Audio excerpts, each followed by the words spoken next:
Well, our next speaker is a quite very interesting character. He's the founder and the CEO of Bait.com. Get ready, I think, with lots of questions. Please put your hands together for Mr. Rabea Ataya.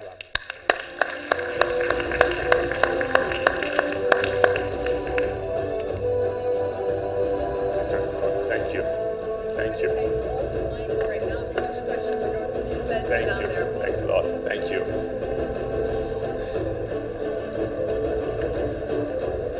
Bismillah ar-Rahman ar-Rahim. I realize that I'm standing between you and lunch, so I'm going to start off by first promising you to be very brief.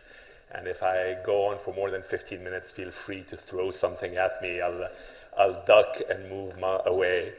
I'd also like to thank Mr. Khalid Attar a lot for giving me the opportunity to take his slot. I realize I needed to run away, so he's been kind enough to allow me that. I guess the question was asked earlier, how many of you are actively looking for a job right now? And there weren't many hands that went up. I'll ask another question, which is how many of you are either currently an entrepreneur or would consider at some point in your future to take up an entrepreneurial role? And can I see a show of hands? Okay, so that's the vast majority of you have aspirations to either be entrepreneurs or are currently entrepreneurs. So I'm going to ask you very briefly to consider your answer to the following question. What do you believe is the best metric to predict sustainable entrepreneurial success? Okay. So I hope you've had a bit of a thought about that. I think about this all the time, and I think about this question for a bunch of reasons. One, because I am an entrepreneur, and I've been an entrepreneur for the last 20 years of my life. Two, because I am a very active investor in entrepreneurial businesses, and so I get to see a lot of entrepreneurs all the time who are coming to pitch their ideas and looking to start or to grow their businesses. And three, because I take up a significant part of my week every week in helping mentor entrepreneurs in their journey. And throughout, in the back of my mind, I'm thinking, what is it that's going to make one entrepreneurial venture or one entrepreneur more likely to succeed than the others? And there are a bunch of metrics I've seen along the way that are used in order to predict success. The most common one I actually saw this morning. As soon as I woke up, I opened up my computer and looked at the news, and there were announcements of a whole bunch of startups that had gotten funded. And that was front page in various newspapers and magazines and was highly celebrated. Now, it would seem getting funded is obviously a great cause of celebration for entrepreneurial ventures, but is it a good predictor of success? I would submit that it is a very bad indicator of success. In fact, the vast majority of businesses that do get funded go bankrupt. And in fact, the vast majority of venture capital firms that fund them go bankrupt. And so that's pretty telling. And so what your capitalization or your fundraising actually is a license to commence. Thank you. Am I better this way? So getting funding is the license to commence your work or to stay alive, but it doesn't necessarily predict that you will be alive for a very long period of time. And part of the reason for that is increasingly we see businesses that get funded that are unable to ever generate any significant amount of revenues. So you'll see businesses that get a lot of money and somehow are then not able to make their products and services useful or valuable for the marketplace that they're tackling, and that funding goes away. So if funding is not the best predictor of success, perhaps then revenue is. Since if you've generated revenue, you're actually out there and people are saying they want to buy your products or services. And again, while I believe that's a step up in terms of predictiveness, I still don't think it's a very good indicator. And part of the reason for that is I see a lot of businesses that are able to generate revenues, but they do that at a very high expense. And so you will see a very common cases where a company, for example, starts off in its first year generating $1 million in revenue and making $500,000 in net losses, which means that company spent $1.5 million. The next year, the company celebrates 100% revenue growth and talks about how well it's doing. It's gone from $1 million to $2 million, yet the losses went from $500,000 to $1 million. And if that goes on, that's not sustainable. And to me, this is very similar to if I stood here right now and I told all of you, listen, I'll give each of you 1,500 dirhams if you promise to give me 1,000 dirhams back. Now that seems like a pretty good bet for all of you. You get 500 dirhams net. I can grow my revenue very, very quickly because each of you is going to take that bet and give me the 1,000 dirhams, but I'm losing 500 dirhams in every transaction.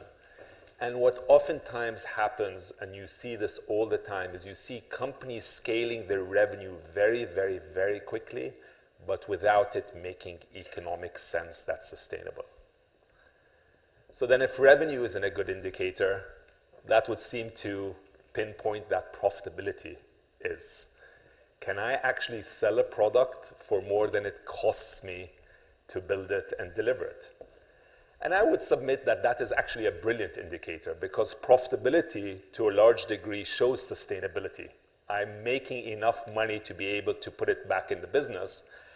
However, profitability also has its problems. And one of the problems of profitability is the fact that oftentimes if a company becomes fixated on profitability, it loses track of the customer experience. And we've all seen this. We have a favorite hotel or restaurant or boutique where at some point that brand really took care of its customers. And then at some point, we began to feel how that brand was trying to squeeze every penny out of its customers. And for the longest time, that company was assuming things are going very well. They'd report back to their management saying, our profitability is doing tremendously well. But in the meantime, they were losing their loyal customer base. And all of a sudden, they fall off a cliff. And this happens with companies of all sizes. It doesn't only happen to small businesses. I've seen tremendously large companies who lost track of what they were trying to do and focused too much on the bottom line, only to discover they had lost their business entirely. So if it's not raising funds, if it's not revenue, and if it's not profitability, that is the best indicator, what is the best indicator? And to me, I've taken a bit of inspiration, at least for the speech and in my thinking, from what countries have done. Now, countries for the longest period of time have thought about what is the best indicator of a country's success. And one of the oldest indicators, or many of the oldest indicators, were financial, similar to the business ones. One indicator would have been GDP. How much is our country producing? This is similar to revenue. The problem with that is sometimes you get much smaller countries producing similar wealth to much larger ones. And if you're much smaller, that wealth goes a lot longer. So GDP in and of itself is not very valuable, which made other countries look at GDP per capita. That makes sense.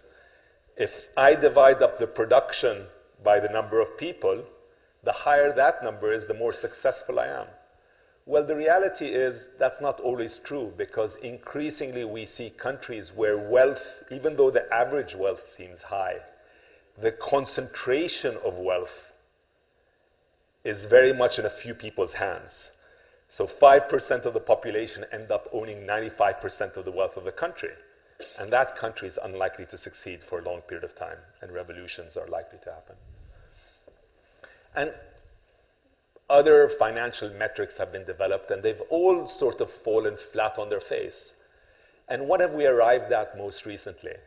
What we've arrived at, I feel, is a bit of a stroke of genius. Countries have started to say, instead of looking at financial metrics for our long-term success, let's consider happiness as a potential source of success. Because if a nation is happy, irrespective of the financial metrics, and happiness is a much more complex metric to get to the bottom of it. It includes a lot of other things.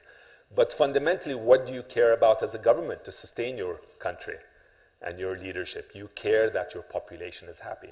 And that's why the UAE, being always very forward-looking, thought, wow, this is a great index, this is a great number, and was one of the first places on earth, if not the only place on earth, to put in a Minister of Happiness. So now let's tie this back to the corporate world and entrepreneurship. What would be the parallel to happiness for which we can predict corporate success? So I'll personalize this story a bit. In the year 97, I started my first entrepreneurial business, and that business did phenomenally well. And for the first 3 years of our existence, we were growing our revenues more than 100% year on year, and we were producing profitability of greater than 50% net profit. Now, by any measure, that's a great business. The only challenge with that business is I felt it was doing a great job serving me, but I didn't feel it was doing a great job serving the community. And so in 2000, I started thinking about what is it that I could do to best serve the community I live in. And I looked at the problems of the region that seemed obvious to me, and youth unemployment seemed to be the single largest problem of our time.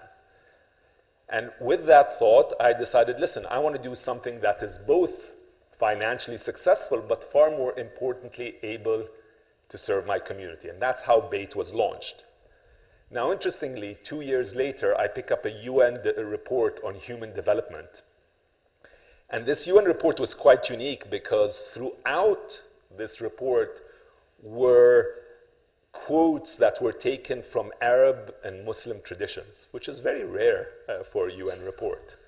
And one of the quotes that really struck me and has stayed with me to this date was a quote from Ali ibn Abi Talib, radiallahu anh, which said, in English, the way they wrote it, I'm not sure what the Arabic is, the English said, no enterprise can be more successful than goodness. The concept being that if you want to succeed, and you want to succeed for a long period of time, whether in your individual endeavors or your corporate ones, you need to do good. And that goodness will perpetuate your success. And so that was, for me, the journey of BAIT. It was the attempt to do good. And when I look back, we are the longest running internet business in the Middle East because the focus from day one till today was about goodness. And as a byproduct of that was about generating financial returns. And I think about the largest and most successful organizations in the world. When a Google was started, it wasn't started to generate money. It was started to organize the world's information. And the logo, the motto that these founders went out with was, don't be evil. They were thinking about how can we be good? Microsoft started off in the same way, thinking about a desktop, a computer on every desktop. They were thinking about being good. Now, you might question whether or not they still think about being good, and in turn, what you feel about them. So now, how do I define goodness? And what should you be looking for in goodness? I think goodness, first and foremost, is about intent. It's about the niyyah, is what we say in Arabic. It is what you intend to do. When you start off a business, is your intention to make yourself really rich really quickly? Or is your intention to add value and to serve the community? If it is the intention to serve the community, I think you have a far better chance of success because entrepreneurship is difficult. It's challenging. It's never an easy ride. And if your intention ultimately is not just about you, but about service, you are willing to deal with all of that difficulty. The second thing about goodness, the second way to look at it, is how much of an effect are you able to have on the life of a human being? In our Muslim traditions, we talk about if you save the life of one person, it is as though you have saved the life of humanity, right? And so you have to think about what you're producing. How much are you impacting a person? And then you think about, can you maximize that impact now, not to just a person, but 1 million people, or 100 million people, or 1 billion people? And to the extent that you're able to do that, is the extent that you're adding value to your community, and you're much more likely to survive into the future. So I guess I'll summarize, and I hope I've done it in my 15-minute journey, is that as you look at your entrepreneurial journeys, and most of you seem interested in having an entrepreneurial journey, really think about not how you will profit yourself, but how you will profit your community. And in doing so, I am certain that you will get profit for yourself, and that your success will be much more long-lasting and much greater than had you gone for the short-term financial returns. I thank you for your time, and I thank you, Mr. Attar, for allowing me to take this slot. Thank you.